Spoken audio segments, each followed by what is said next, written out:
que fala, Jesus falando por parábolas. Parábola é um tipo de comparação, é uma metáfora.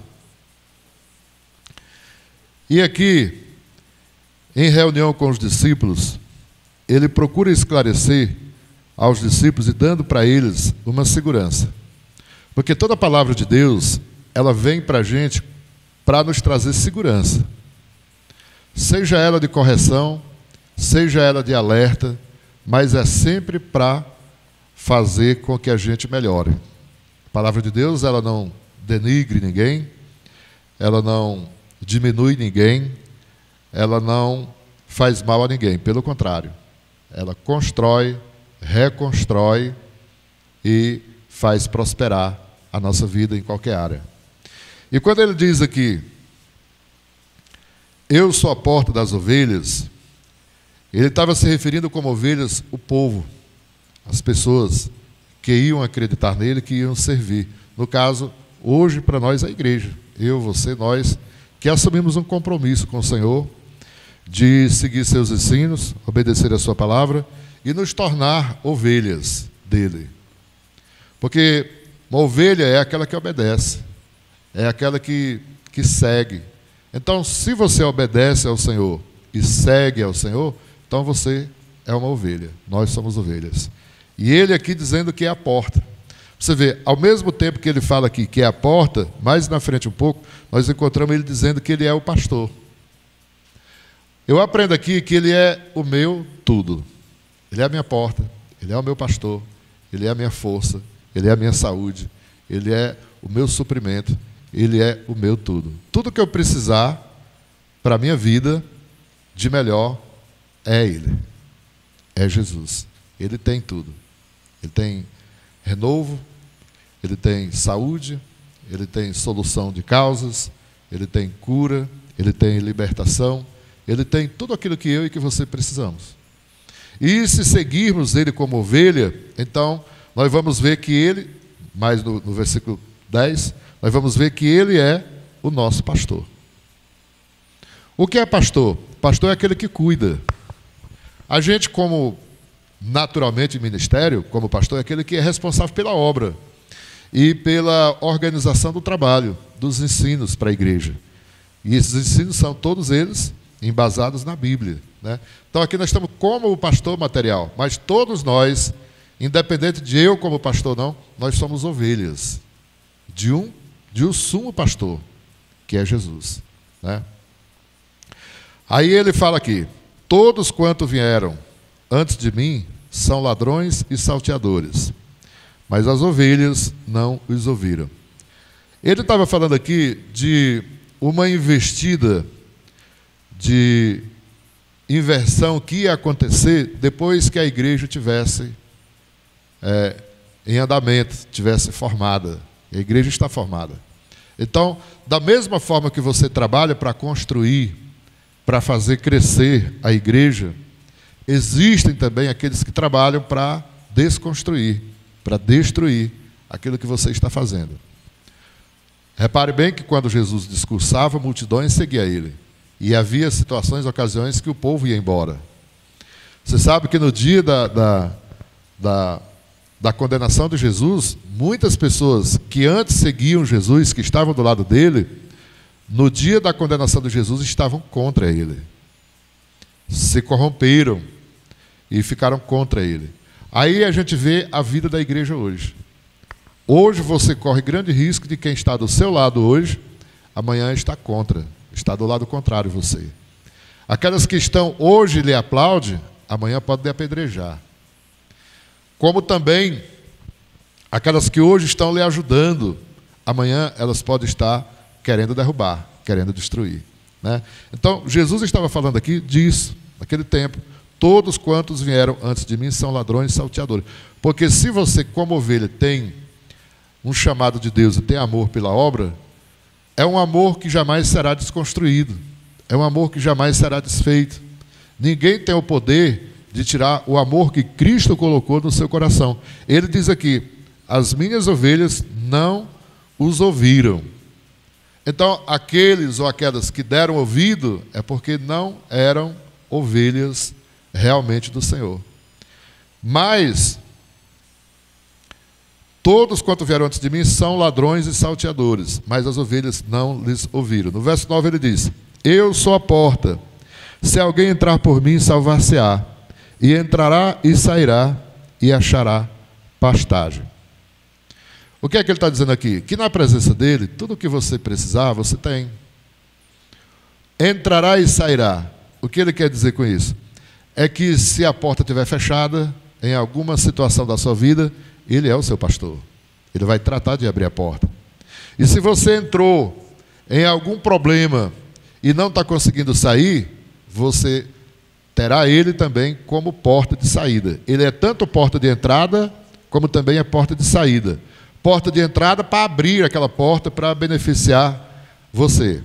Porta de saída, por uma falha sua, entrou num problema e não está conseguindo sair, ele também é a porta de saída. Ou seja, ao mesmo tempo que ele é a entrada para você pastar, para você ter o suprimento da sua necessidade, da sua vida, ao mesmo tempo ele é a porta de saída dos problemas que muitas vezes você se envolve, acaba se encontrando. Irmãos, o poder da palavra de Deus é tão grande na nossa vida, quando a gente dá atenção, quando a gente dá ouvido, que todas as dificuldades, todas as batalhas, todas as lutas, elas são passageiras. Elas não têm permanência na sua vida. É apenas um período de tempo. Hoje você pode estar chorando, mas se você entregar para o seu pastor, que é Jesus Cristo, ele vai tratar de abrir, de dar para você uma porta de saída, e amanhã você vai estar sorrindo. Como quem está hoje precisando de uma solução, de uma causa, de um problema, aí não está conseguindo resolver, ele se coloca também como pastor, como porta de entrada. Ele vai abrir a porta para você. Eu queria uma porta de trabalho, eu queria uma solução de um problema assim, assim, eu queria que Deus resolvesse isso assim, assim para mim. Então, ele aqui se coloca como pastor. Esta era a palavra de segurança que ele estava dando aos discípulos. Porque os discípulos estavam vendo que depois da morte de Jesus, eles iam enfrentar uma barreira muito grande. Eles iam enfrentar muitos obstáculos. As famílias deles, de cada um deles, iam ser perseguidas. Eles iam encontrar muitas barreiras em muitas cidades por onde eles fossem. Eles previam isso. Então eles estavam assustados, estavam com medo. É por isso que Jesus, nessa reunião aqui, ele chamou eles, mas não deixou de alertar eles dos riscos, das traições, de tudo que eles iam enfrentar pela frente. Porque a palavra de Deus para nós, irmãos, ela não vem passando pano. Ela vem realmente esclarecendo. Ela vem realmente dando para a gente uma luz de transparência de tudo que a gente possa enfrentar. Seria Jesus enganoso de dizer que eles não iam enfrentar nenhum tipo de problema, porque ele está na frente de tudo, porque é muito bom aquela palavra que a gente ouve assim, né? O Senhor vai na frente, abrindo o mar, quebrando portão, quebrando chave, não sei o quê, fazendo o ribuliço do mundo, né? É muito bom. Parece que você vai só colhendo as bênçãos, vai só apanhando feijão, né? Maduro. Não. Jesus, ele foi muito bem claro. Ele disse: aquele que quiser vir após mim, pegue sua cruz e siga-me. Em outra ocasião ele disse: no mundo tereis aflições, mas tende bom. Jesus não enganou ninguém. Quer seguir a ele, vai enfrentar problemas, vai enfrentar dificuldade. Agora, o bom disso é que ele se coloca como porta de solução. Ele se coloca como porta aberta para resolver os problemas, e coloca como solução de problemas, e se coloca como nosso mestre, como nosso pastor, para nos ensinar a sair das dificuldades que a gente se envolver. Aleluia. O apóstolo Paulo, no momento, disse que nós temos a mente de Cristo. Ter a mente de Cristo é pensar como ele pensava. É entregar a nossa causa para ele solucionar, para ele resolver, e acreditar que ele vai resolver, né? Nós não podemos nos colocar acima da palavra de Jesus. Nós não podemos colocar uma PEC, uma emenda, um auxílio à palavra de Jesus. A palavra do Senhor, ela já é suficiente para todos nós. Cabe a gente absorver ela e levar ela a sério, com muito zelo, com muita humildade, para que ela realmente possa se cumprir na nossa vida. Porque nós temos muitas promessas na vida, mas se a gente não for fiel ao Senhor, o que é que vai acontecer? Eu não sendo fiel ao Senhor, a palavra dele não vai ser fiel a mim. Tem uma parte da Bíblia que diz que mesmo que a gente seja infiel, o Senhor permanece fiel. Mas vamos entender, Ele permanece fiel com Ele. Ele não tem obrigação nenhuma de cumprir na minha vida aquilo que eu não cumpri com Ele. Não. Isso a gente encontra em várias partes na Bíblia. Olha lá o que diz em Deuteronômio 32, 28, versículo 13. Uma promessa, são muitas promessas que tem na Bíblia, né? Mas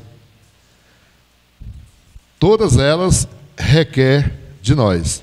Eu gosto muito de ler aquele versículo de 2 Crônicas 7,14, que diz assim: e se meu povo que se chama pelo meu nome se humilhar e orar e buscar a minha face e se converter dos seus maus caminhos, eu os ouvirei dos céus, perdoarei os seus pecados e sararei a sua terra.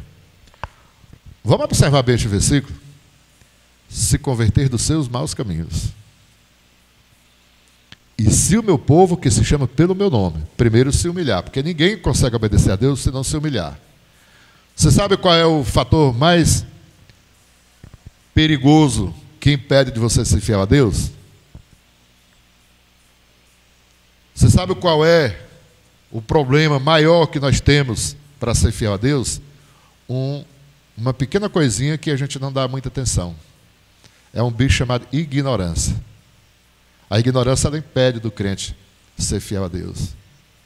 Porque a ignorância, ela não aceita correção, não aceita orientação. A ignorância, ela tem sua própria postura. Ela tem seu próprio posicionamento. Ela se decide por si. E aonde ela impera, ela causa destruição.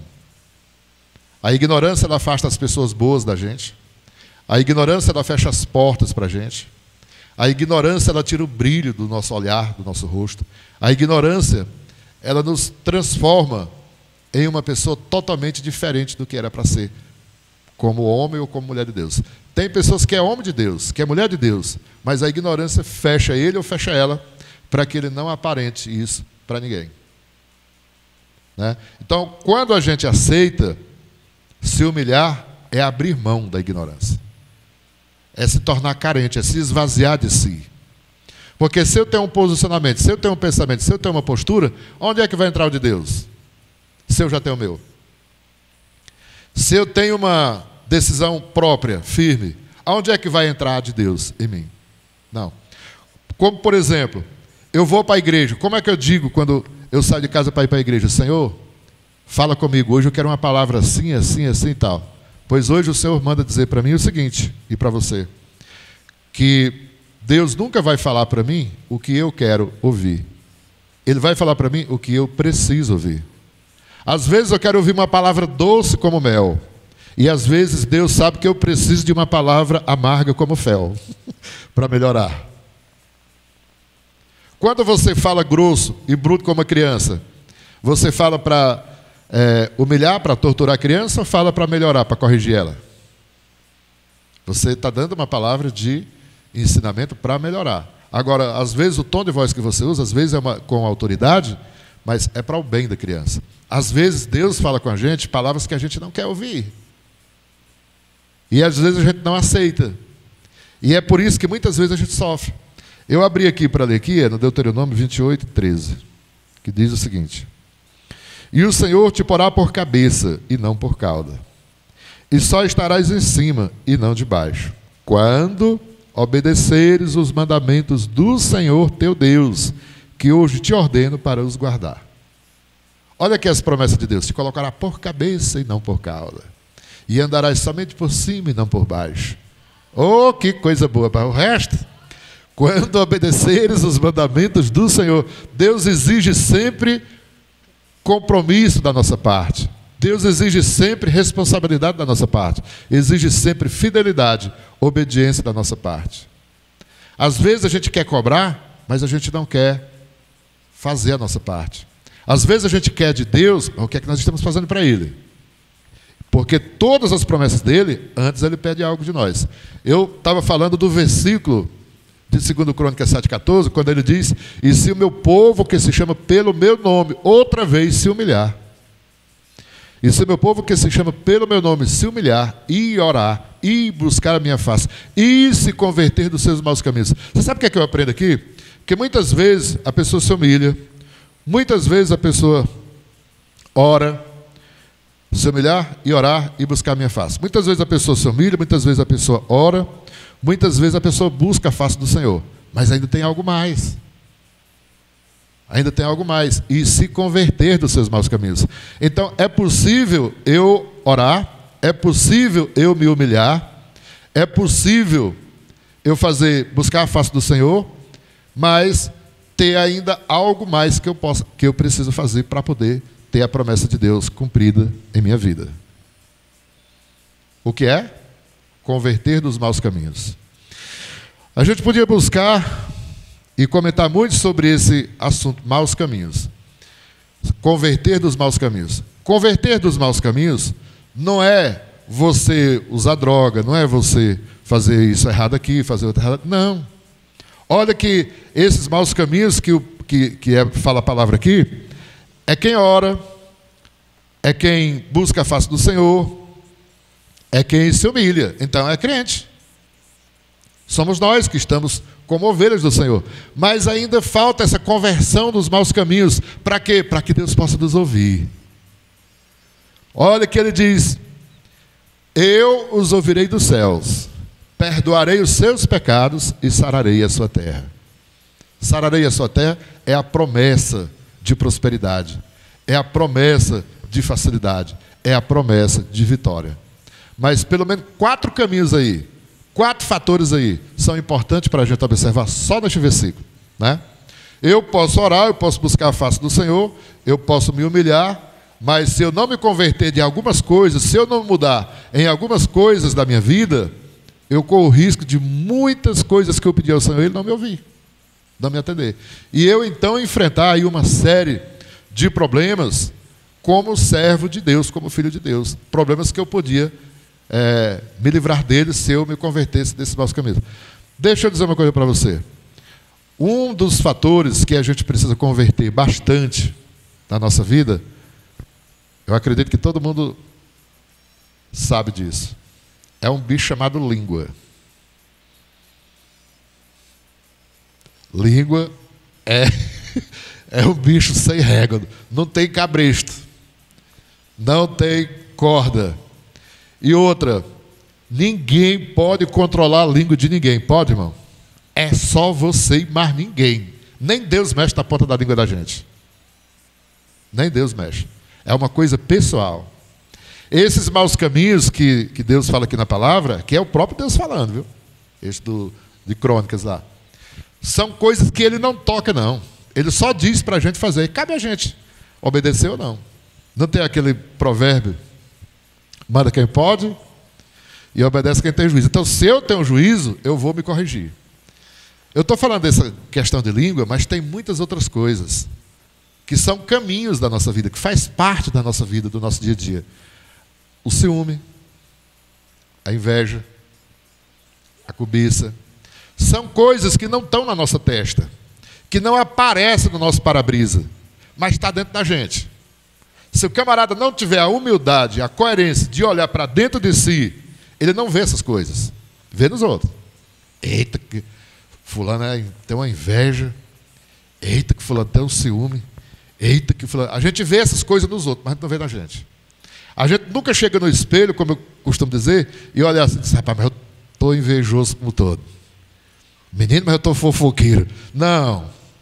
Ninguém assume que é fuxiqueiro.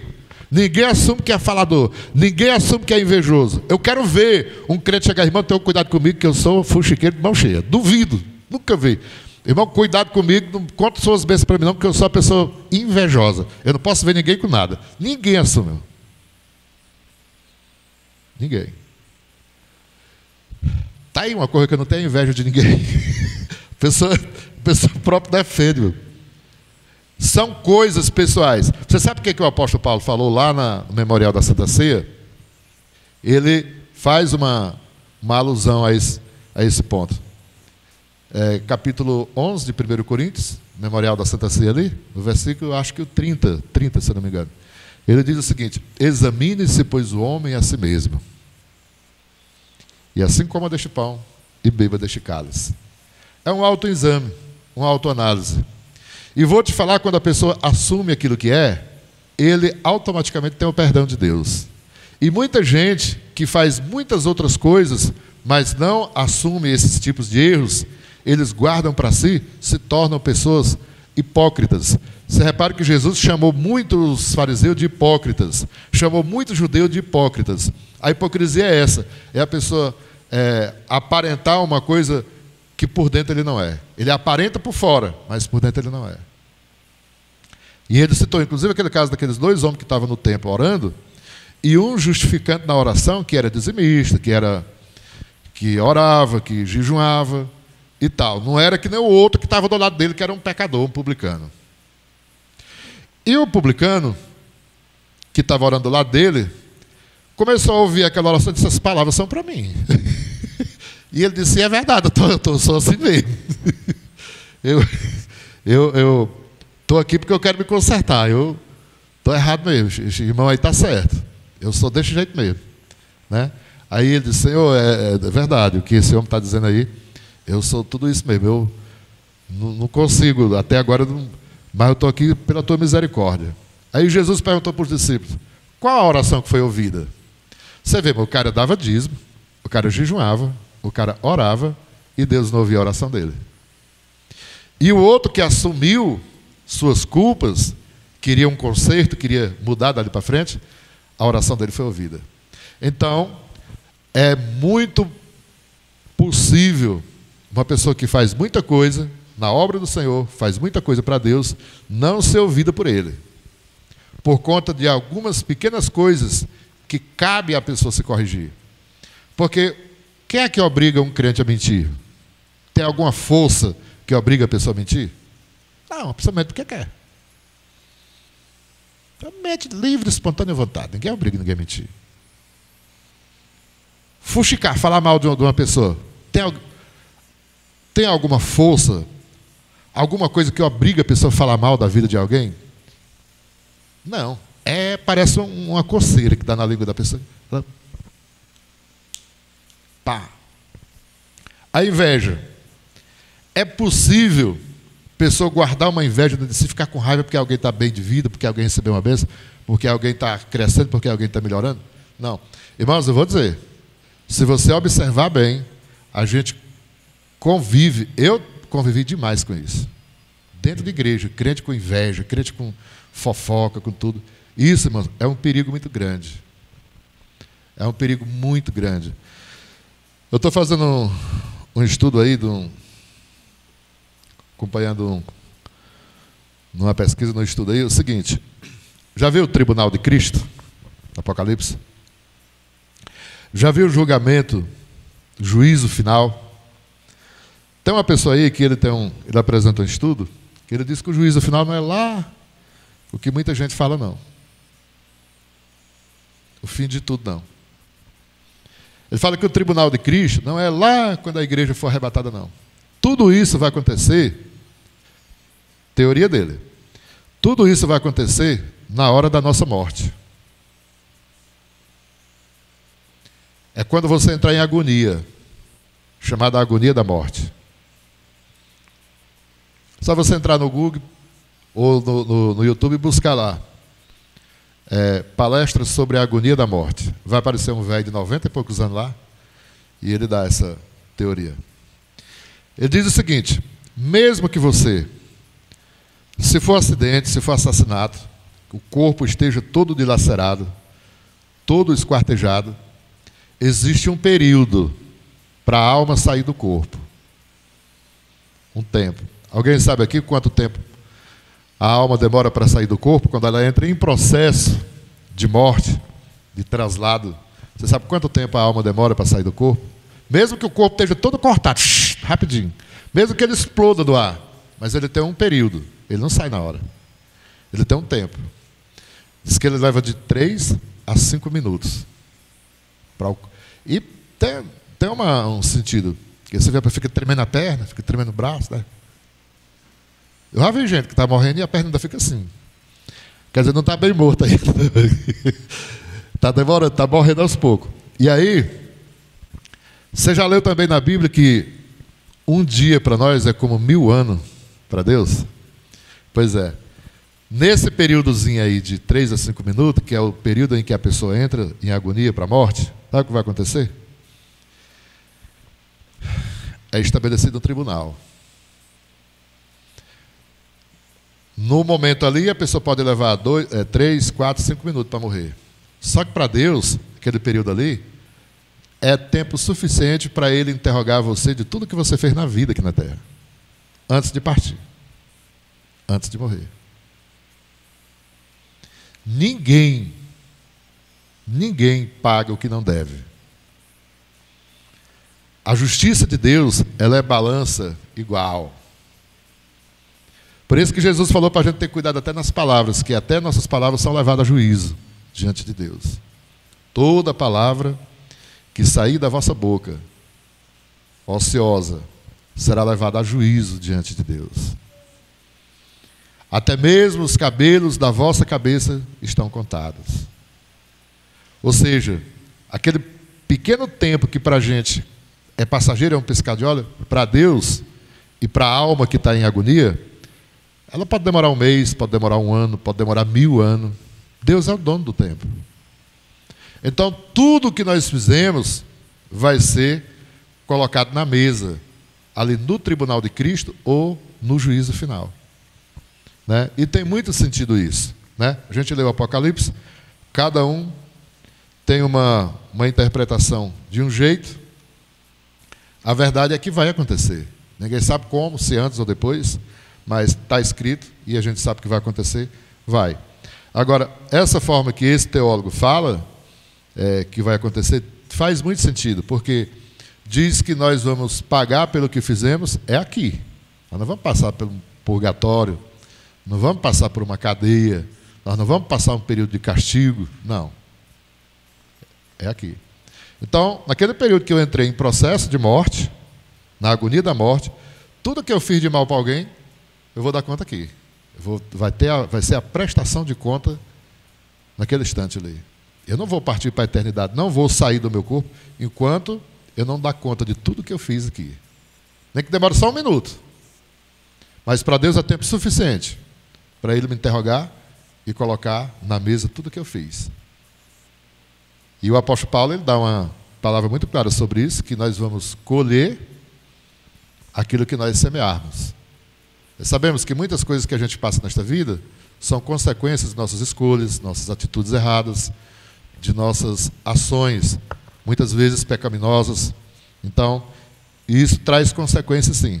Mas essas duas outras partes, é a parte do juízo final e a parte do tribunal de Cristo, que também é um julgamento. O crente que serviu ao Senhor, ele passar pelo tribunal de Cristo, pelas recompensas do que ele fez em obediência ao Senhor. Né? Quando ele diz assim, cada um será julgado segundo as suas obras, ali é a parte de recompensa, que os irmãos, que cada um que fez pela obra do Senhor vai receber. O apóstolo Paulo disse lá em 1 Coríntios, capítulo 15, verso 58, quando ele diz assim, portanto, meus amados irmãos, sede firmes e constantes, sempre abundantes na obra do Senhor, porque o vosso trabalho não é vão no Senhor. Então, são recompensas que a gente vai receber do outro lado da vida, pelo que a gente fez pela obra do Senhor aqui na terra. Né? Existe uma hierarquia, uma remuneração, não sabemos como, pelo que foi feito aqui. Então, muita gente que deixa de ter a oportunidade de fazer hoje alguma coisa pela obra do Senhor e não faz, ele vai receber do outro lado da vida somente pelo que fez. E aqueles que fizeram mais, aqui mesmo de forma simples e humilde, mas com amor, com fidelidade ao Senhor, também vão receber exatamente assim. É por isso que o apóstolo São João diz, cada um será julgado segundo as suas obras, mas que o Senhor não ficará devendo nada para ninguém e nem julgará de forma injusta com ninguém. Nenhum inocente passará por culpado, como também nenhum culpado passará por inocente.